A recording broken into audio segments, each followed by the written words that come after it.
Good day, I am Jessa Micorpus, a nurse student from BSN1E, and today I am going to perform the Musculoskeletal Assessment.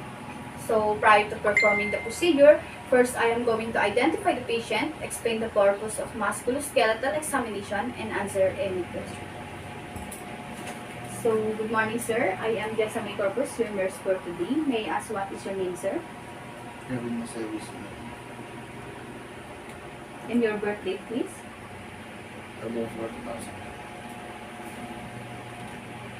So today, sir, I'm going to assess your musculoskeletal. This examination focuses on assessment of range of motion and evaluation of painful joints or soft tissue structures. Is that okay with you? Okay, sir, do you have any question?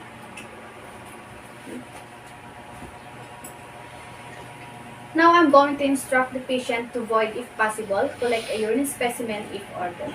So, sir, before we are going to start, do you want to void?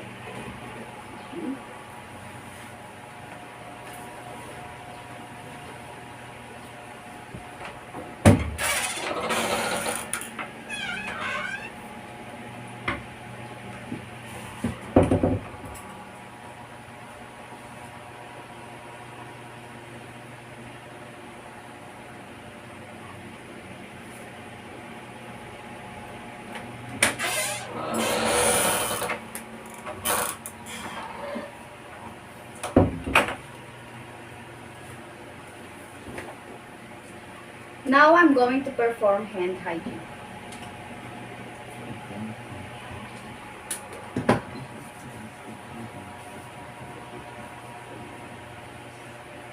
I am going to help the patient undress if needed and provide the patient gown. I will assist the patient to a sitting position.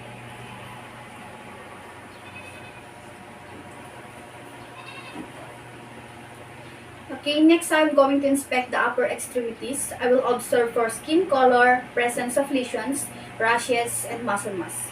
I will palpate for skin temperature, texture, and presence of masses.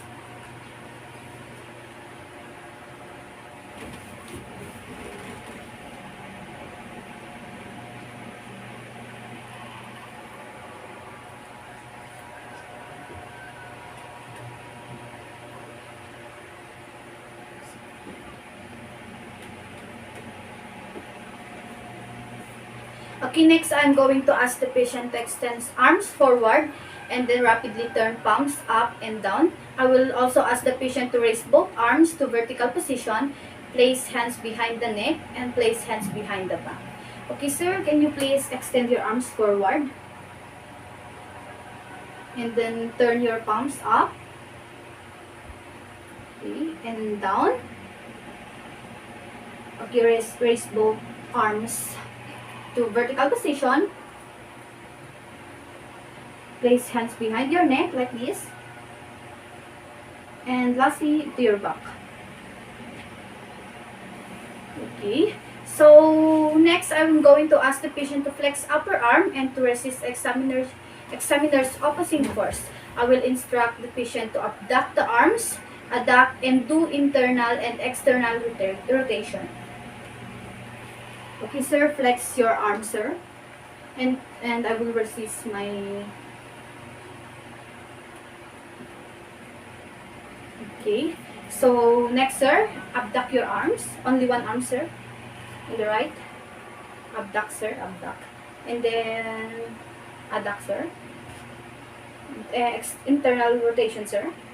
Do the internal rotation, sir. Yes, sir. Like this. And the external rotation, sir. Okay, on the other side, sir. Abduct, adduct, internal rotation, and external rotation. Okay.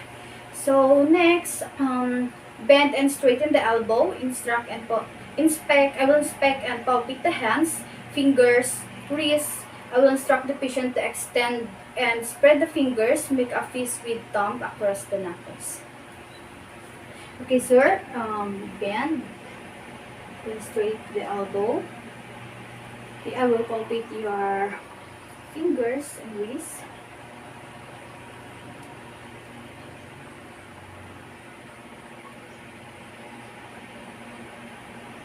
and the other side.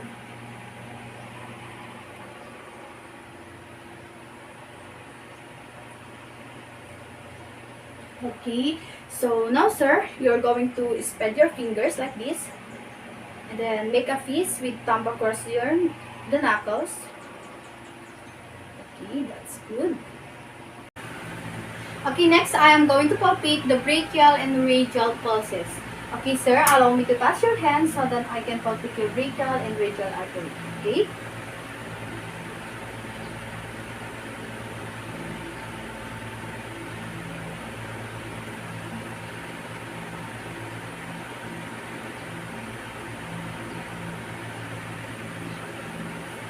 So, now have the patient squeeze two of my fingers. So, sir, can you squeeze my two fingers as hard as you can?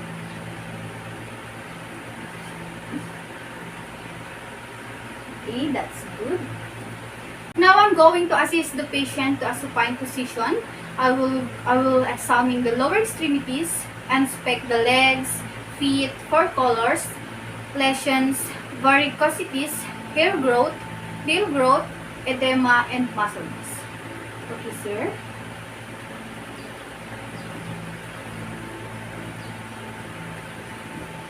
I am going to inspect your legs, feet, as well as your hair growth, nail growth,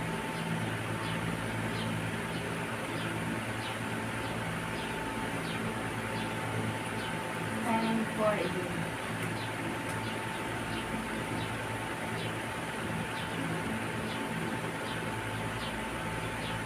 Okay. So now I'm going to test for pitting edema in the pretibial area by pressing fingers into the skin of the pretibial area. If any indentation remains in the skin after the fingers have lifted, pitting edema is present. Okay, I'm going to press here. Other side.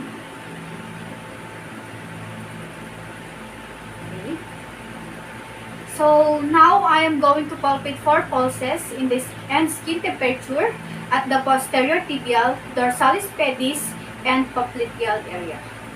So first I am going to palpate here, popliteal area.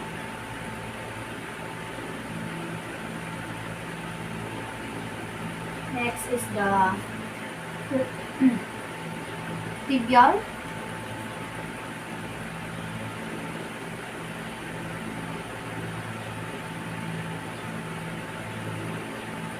The dorsalis pedis.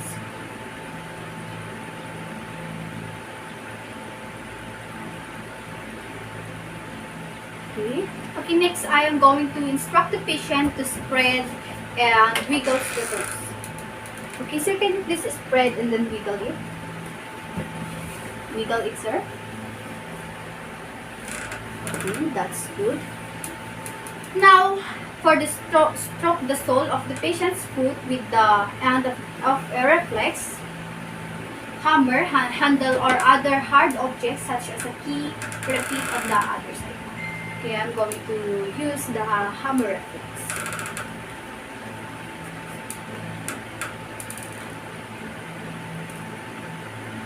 The other side.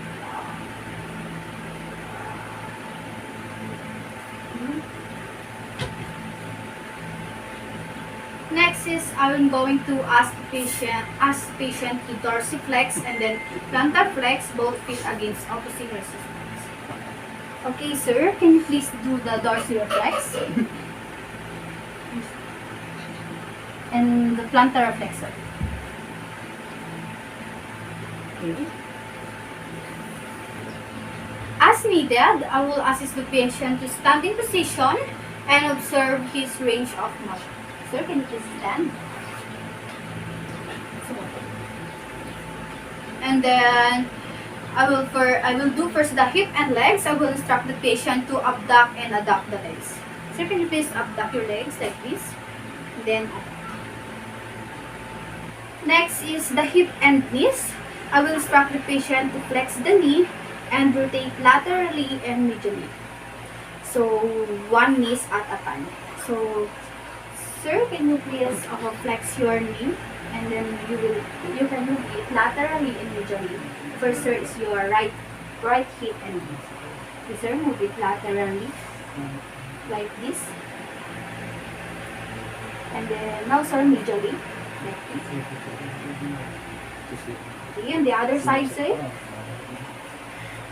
and then medially. Okay.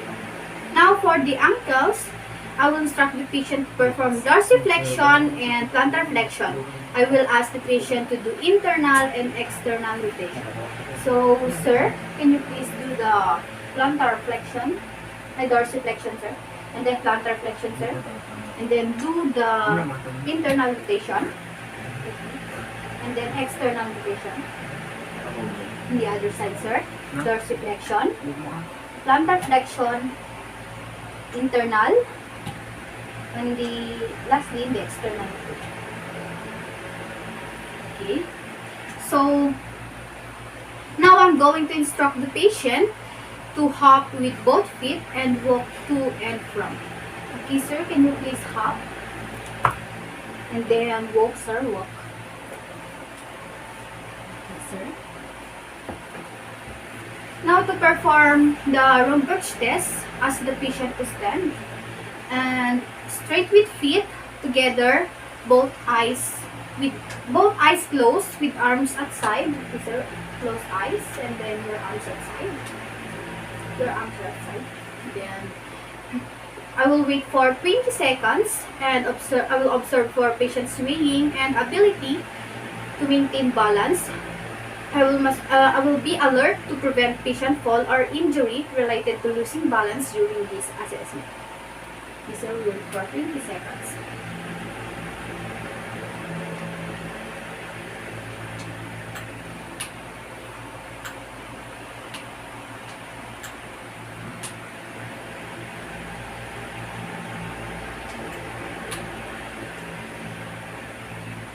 Okay, sir, that's it. And now I'm going to assess the patient to change dress and position the patient in front.